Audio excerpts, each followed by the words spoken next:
So the goal of this presentation is to show how to use image processing and Mathematica to completely go from a physical cube you might have at home that is in a non-good state as far as Rubik's concerned, and how to build the moves.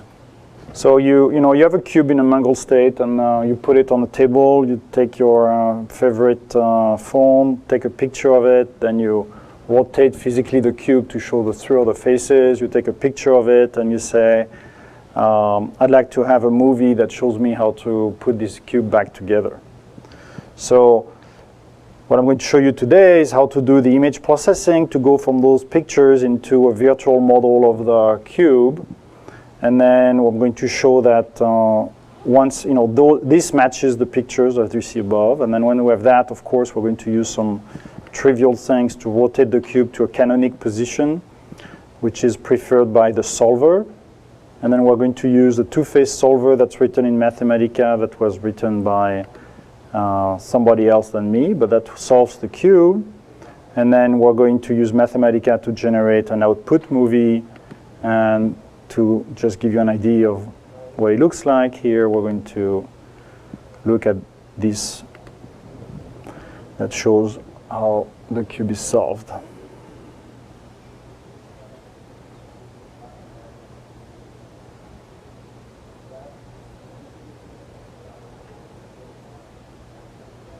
We're getting there.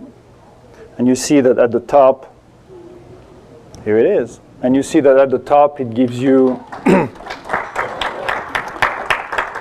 the description of what you should be, mentally you might want to do, those moves anyway. So how was this done? First of all, what environment was used to do this? So I ended up using a very common environment. Feels like it's a complex problem. You don't want to just have a notebook. So this was done using the workbench. Let me show the actual, this was a picture, but I can show you the actual environment. This is the workbench as I was using it. There's really just 3 files. The image processing, something to actually manipulate the cube, those permutations. I actually wrote that notebook, I think, in 1995, so it's not brand new. This code, it's, the beauty of Mathematica is that things survive very long time. And then there's image processing here, which is what we're going to discuss, which does the work of finding the cube and creating a virtual representation of it, and also exporting the movie, but the movie is trivial, obviously. Another thing to know is that if you try to do this, you have to think that image processing is an optimization. And what I mean by that is you don't want to just take 2 pictures, solve the problem, and say, it works now. What you need is to have a large quantities of pictures that you're going to be able to test against and prove whether or not your system is working. So I took different phones, I took different cubes, I took different backgrounds, orientations, light. I created a series of pictures of different kinds. I even created some specific negatives and used HTTP read to search on the web for cubes and extract images and create hundreds of little images of cubes on the web. But it turns out that the one I took at home were more useful because, rarely did I find the 6 faces of a cube on the web. But that was my unit test for the overall system. So then you start to play, where did I start? I started to play with image processing in Mathematica. So I had my sample images. You play color reduction, super simple to do. That reduces the number of colors. Then you can play with erosion. You can do edge detection. You can do image lines, which feels like it's going to be of some use at some point. You play with everything, and then you start to have a theory on how to do it. And now I'm going to discuss how it was actually done. So the first thing is finding the cube in that image. It turns out that the colors are kind of super interesting, but in the first place, they are not that useful. So one thing to do is to go to a gray level image where kind of the cube is more obvious. And see, this has been done in a step that's called, I used here the way to make the gray file, which is really used everywhere, is to not only transform the image in a black and white image, but adjust it and then use quantification to try to find what the black lines might be. So this is kind of, just takes a few minutes to create this kind of image in Mathematica and play with it and find what kind of parameters you want. The next thing is to figure out how do I find some kind of a geometry of the cube. So there is a key piece of technology here is called image correlate. So you see that in the cube, if I look, for example, at the corner that's here, it's easier to see here, it kind of looks like this. So in Mathematica, it kind of looks like this. So in Mathematica, I made the little image and I put some black lines. I used 2 or 3 lines and created that little image here that looks like this part of the cube. And now by using image correlate, which is really a convolution on the image, I can try to find and build an image of how much like this is anything in this image looking like, and it will give me a result that will be for every pixel in the image how much it looks like this. And then if I take the bright point in that image, it will show me places where it almost looks like this or looks very much like this. And so I can just easily apply this, I call that a kernel, on that image, use the, some mechanism. So this code is just to make this pink here, but actually can extract a location, an XY coordinate of the places where this looks very much like this kernel. And I can do the same thing for all kind of different kernels. So this is the kernel for the upper right here. This is the kernel for the vertical line here, and this is the kernel for the upper left. So you get an idea that if I could really understand on the image where those 3 edges are, I can actually understand the geometry of the cube in the image, the position and the orientation. So this is what the code I was showing about does. This is a little more complex. It does a little more, extract the components using image correlate. I'm creating that image. I can binarize it, and I can use the morphological components to find where those dots are. So I end up with XY coordinates of this. So the problem is I'm going to end up with a bunch of points like this. You see, the thing that's supposed to find the center also found some points on the edges here. It's kind of a bummer. It's kind of false positive. Okay? And then, as I said, it's an optimization. So based on your image, your color, the orientation, you're always going to have some false positives. So how do you look at the false positive for the center, for the left edge, the right edge, the bottom edge, and figure out a structure so that you can reliably find the center of the cube?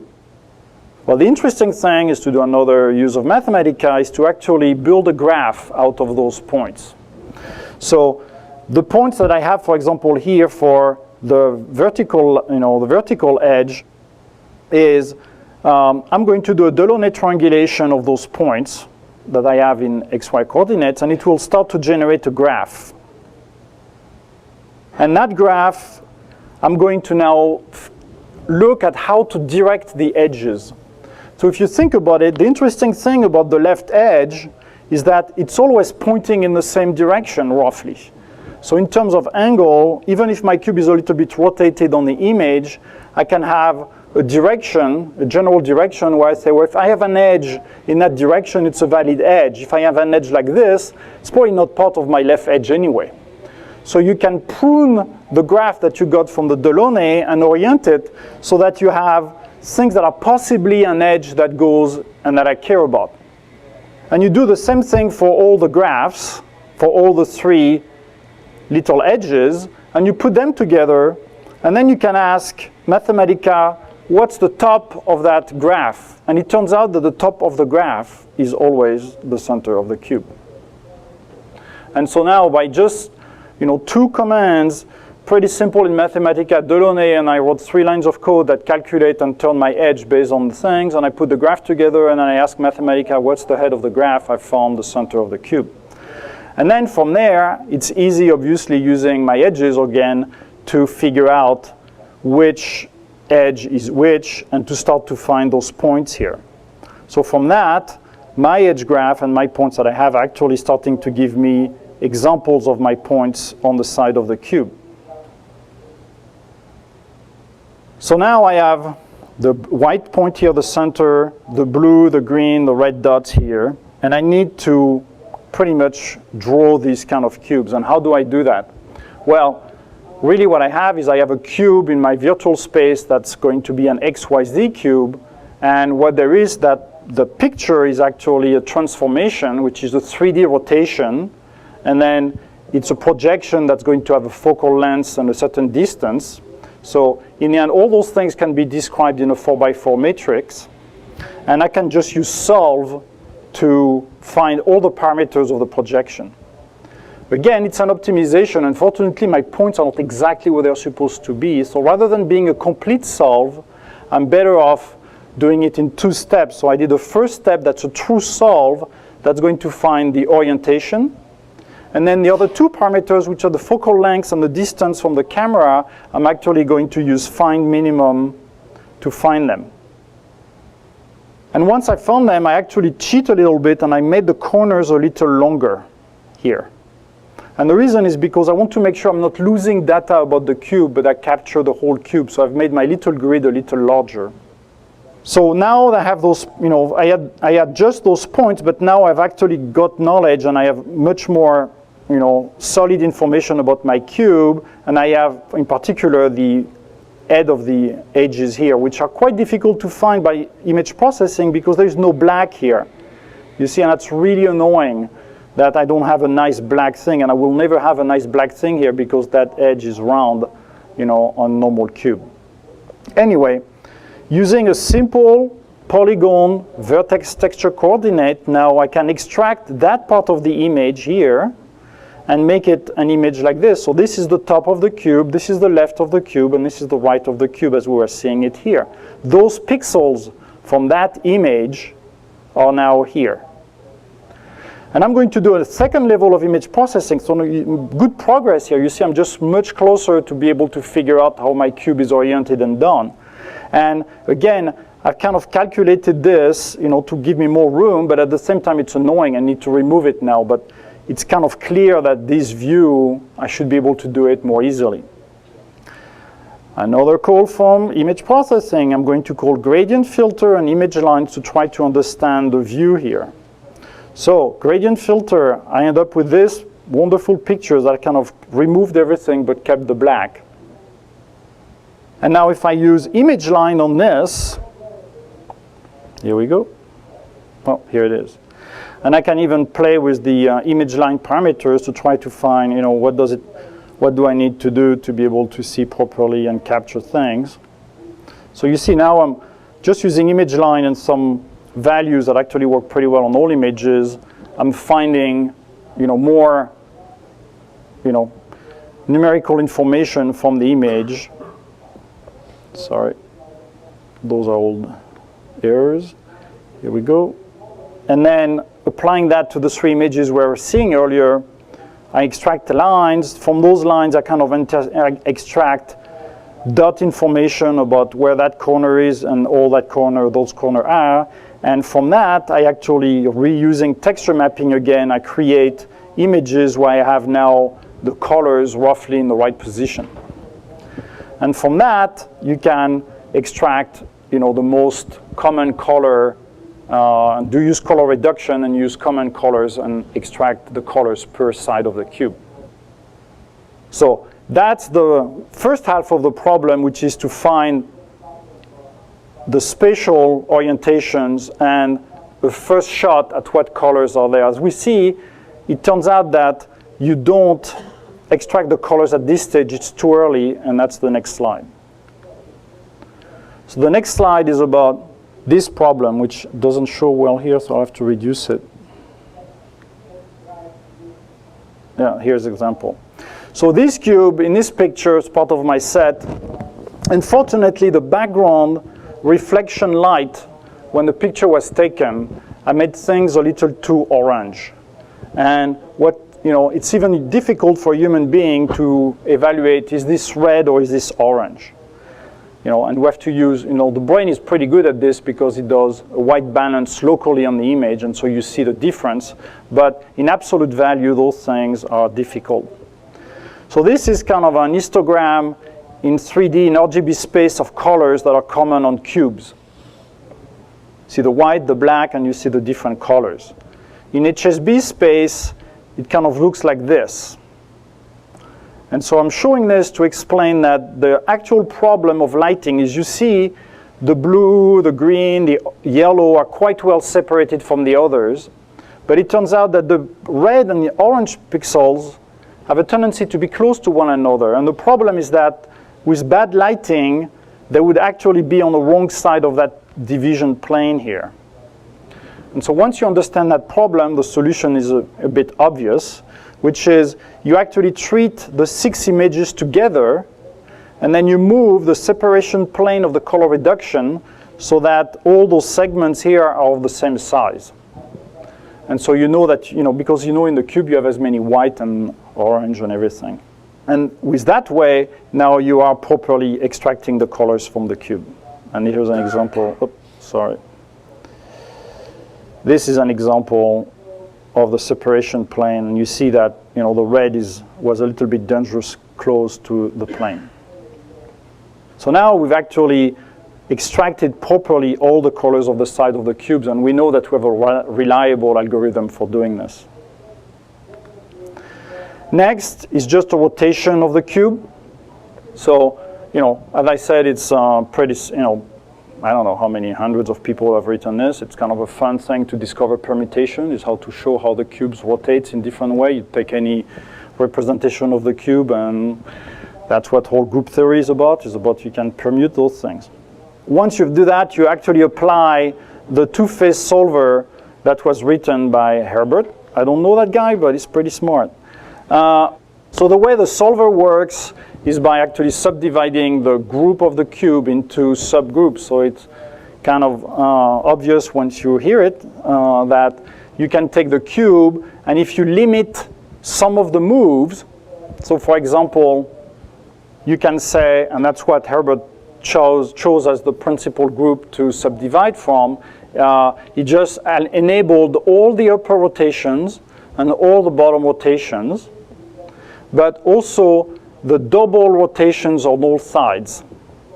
So it turns out that that subgroup, which is still huge, is a great way to subdivide all of the position of the cube. He's not the first one to do that. Somebody had done that before with subdividing the cubes into 3 subgroups, but this turns out to be a faster implementation. Also the beauty of being completely in Mathematica. And so from those subgroups, he actually create tables where, he evaluates, truly millions of combinations starting from the starting position. So he starts to have a little map of those subgroups, not a complete map because it's too big. And then, whenever you're in a position, you'll be able to travel the group to find the shortest, and it has recursive algorithms from key positions to try to find what's the minimum,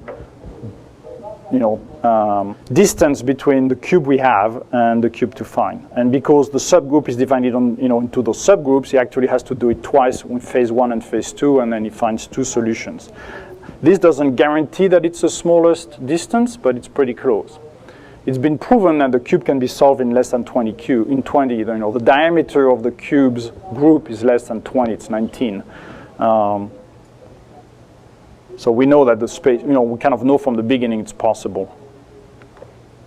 The last stage is the building of the movie of the cube. So you've seen the cube being animated nicely, and again, it's using Mathematica to do the movie, and I wanted to explain a few things that are done there. So first of all, the way the cube is built is by a single cuboid, which is a contour plot 3D, which is kind of a cube that has, there's been, the edges have been rounded a little bit. And the sides, there's a single polygon that is the side of the cube, like the sticker, the label that goes on it is just a rectangle with 1 corners.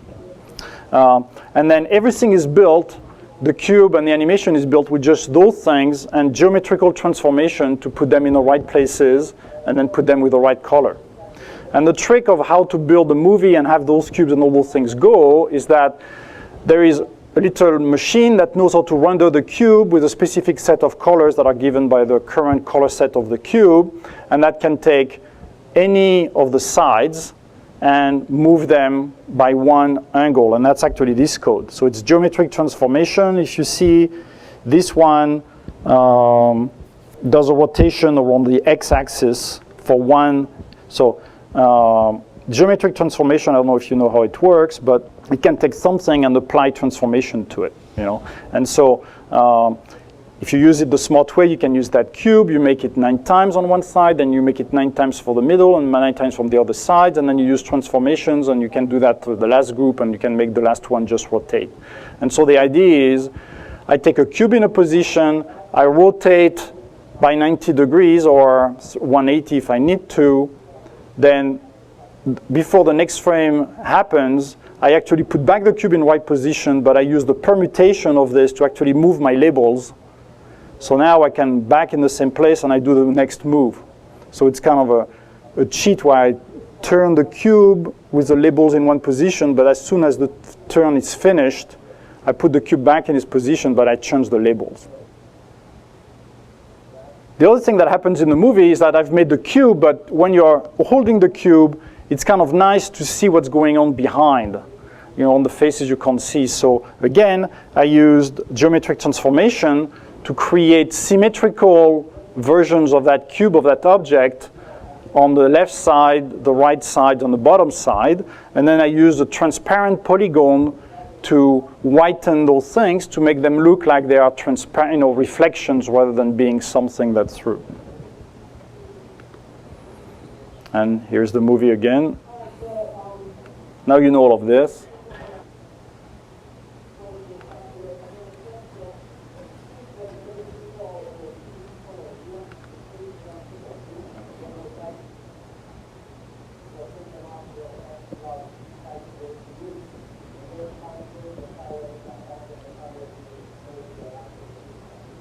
Somewhat satisfying to see.